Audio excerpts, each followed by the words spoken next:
And I can tell you, because I have been around the world, I've been to actually all but one city in the first world of 1 million, and all of the ones of more than 10 million, as I say, except for Karachi.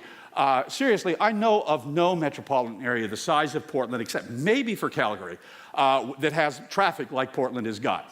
What you have is a situation where if you look at 1985, which is the year before light rail opened, in 2008, you find that the intensity of traffic, that is to say, the miles of traffic divided by the square miles of land area of the urban area, has gone up very substantially.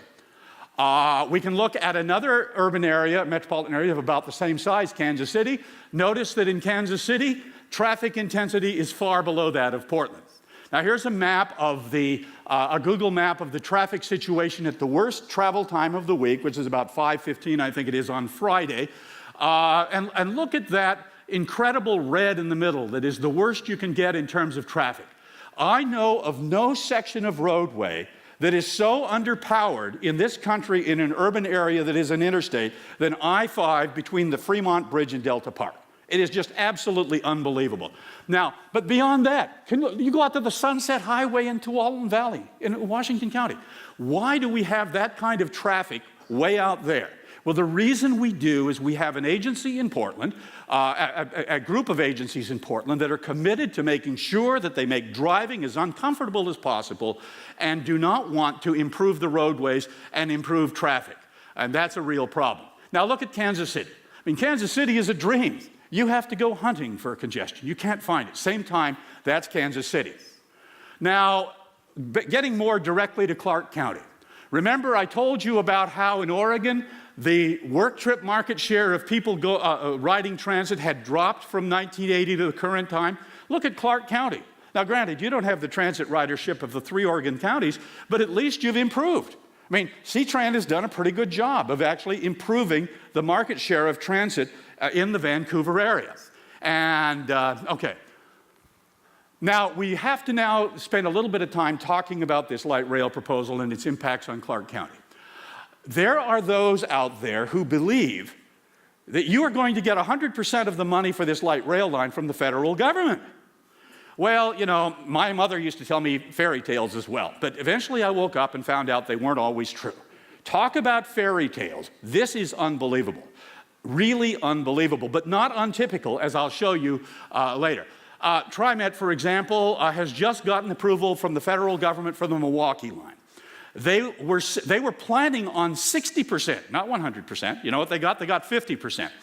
Few lines are getting more than 50% at this point. Now, be aware that any money that doesn't come from the federal government is going to come from you and Portland. And by the way, it's going to be principally you, as I'll show you here in a minute. For example, and this is something to watch for. Right now, the environmental impact statement basically says we have 2 ways of charging if we have to have a local share, because some of the alternatives in the environmental statement had a local share.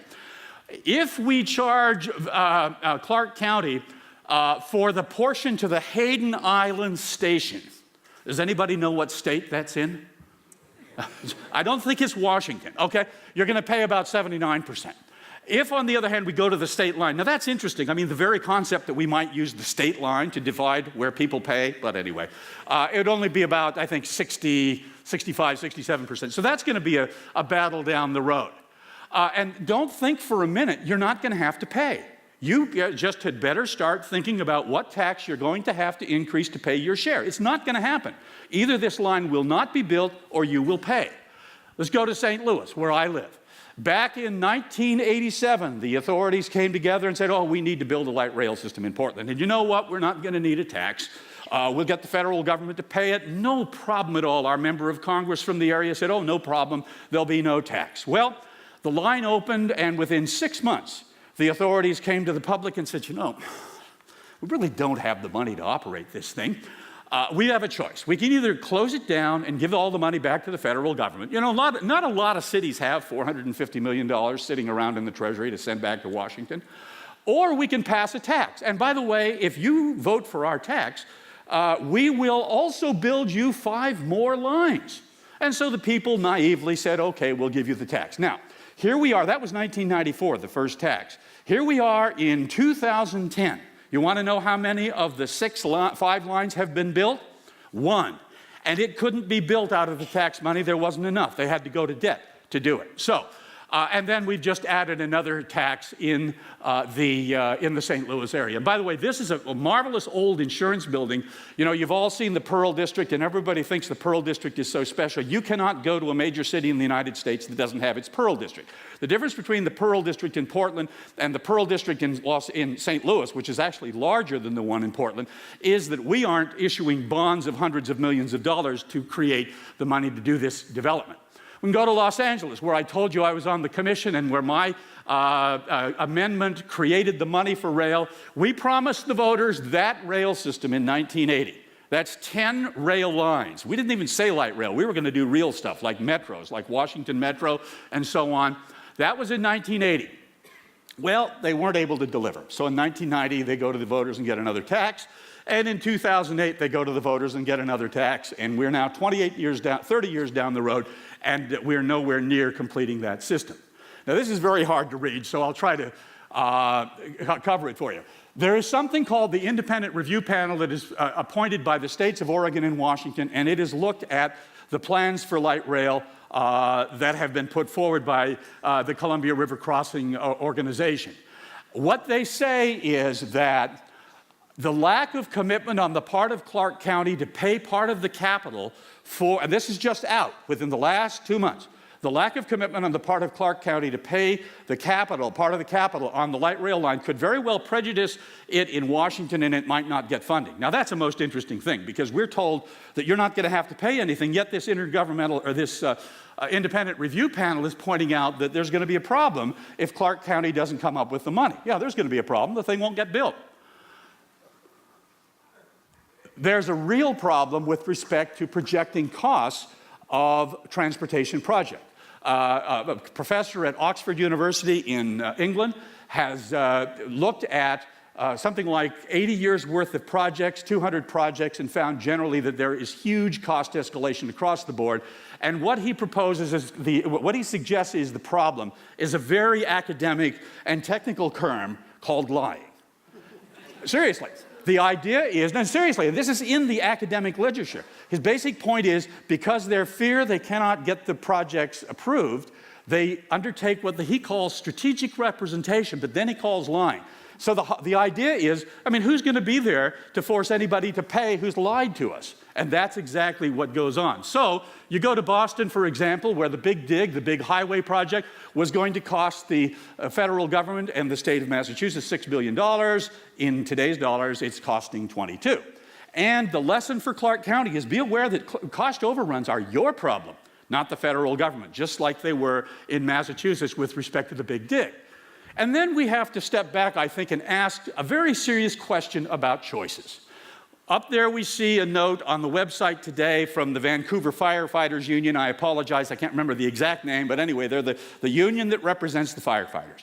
They are most concerned that there are cutbacks in emergency services, there are cutbacks in response times.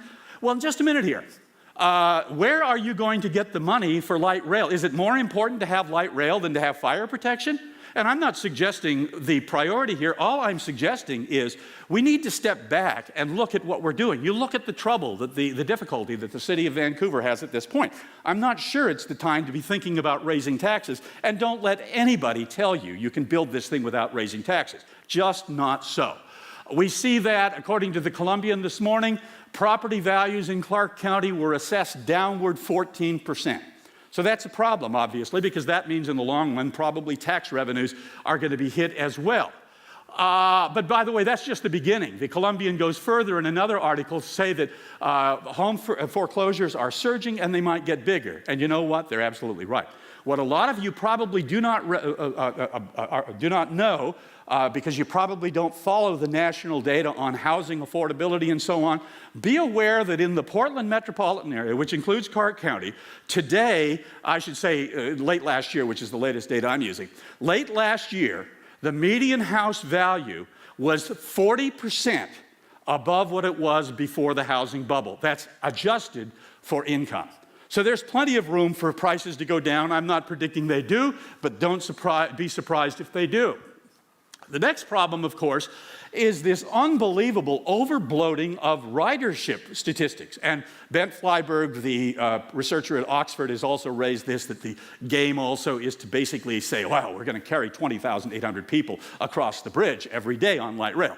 Well, right now you're carrying 3,300. Getting to 20,800 is going to be pretty difficult. And if you go out on the blue line as far as the interstate bridge in each direction, 8 miles essentially in each direction, you can't find 4,000 people. So, I'm sorry, at peak. At peak, they anticipate carrying 7,200 people northbound on the bridge on light rail. If you go to those two lines, you will find about 3,000 coming into town in the morning at the same distance. So we're talking about stuff that's unbelievable. And so they're basically saying by the year 2030, we're going to carry about 4,000 transit riders. If we do nothing, we're going to go up to 20,000 riders if we build light rail. And again, this is absolute craziness. And of course, it's no problem because nobody will be around to have to pay the consequences for having misled the public. Now, what you have here also is this very costly line, which, by the way, I would expect to increase in cost substantially. And using the ridership data from the line that is way over projected, be aware that the cost per every new rider on an annual basis, this is in somebody that takes the transit to work every day, the cost per new rider is going to be more than the cost of leasing them an economy car. And that's not unusual. I have not seen a project in the United States in the rail area where you could not have provided forever a new car, every 3-6 years, on a lease basis to the people who ride it compared to the cost of the system. Because the reason we build these systems is to improve transit and to expand its ridership. And of course, it doesn't do that. So the other thing that is amazing, you get on the bus today, and I presume that C-Trans schedules are accurate. You get on the bus in downtown Vancouver in the morning, it takes you 15 minutes to get to downtown Portland. If you cross the river and you go to the metro station at Expo, it's going to take you 30 minutes. Now, of course, you got to get there. So the bus is faster. Now, in the evening, the bus is slower, not slower than light rail, but slower than in the morning. It's 23 minutes. Light rail is still 30. So what we're going to do, what we're saying here is that by slowing down the transit trip, we're going to attract more people. Yeah, it's really likely to do. Now, one of the alternatives that they suggest, and I am not here to sell you on the idea of busways, but if you're going to do transit, busways make a whole lot more sense. However, one of the problems is that the planning community and the people that fund light rail, are aware that busways are a real threat because they're so inexpensive. So what they've done is they've tried to make them as expensive as light rail, which they've done in your proposals here. This is Curitiba, Brazil, where they have a system of busways, low-cost busways. And the point is that you could actually do a busway, and that being just a lane in the middle, on the interstate in both directions for far less than they're saying it could be. And actually, you could then allow high occupancy vehicles to share the lane and increase the capacity of the bridge and that kind of thing. I mean, clearly the planning process, in my view, has been skewed against any sort of a busway alternative. And again, I'm not sure transit is even important with respect to this issue, but if we're going to do it, we ought to do it as inexpensively as we can. So now let's talk about the river and the river crossing and tolls. Let's see here. Now, we've been told a number of things.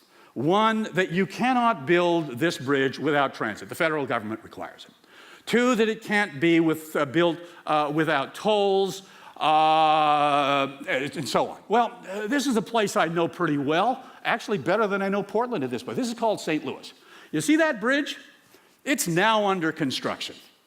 About 2 years ago, there was a big fight between the state of Illinois, which is my state on this side, and the state of Missouri on the other side, about whether or not there would be tolls.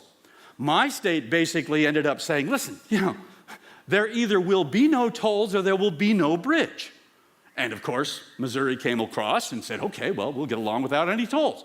They also looked at the project and you said, this is really a Cadillac project. This project is going to cost $1.7 billion. Do we really need a $1.7 billion bridge on I-70? And so they came back and redid it all. And I'm not saying the two projects are comparable. I'm saying they have interesting similarities. They came back with a project of $700 million.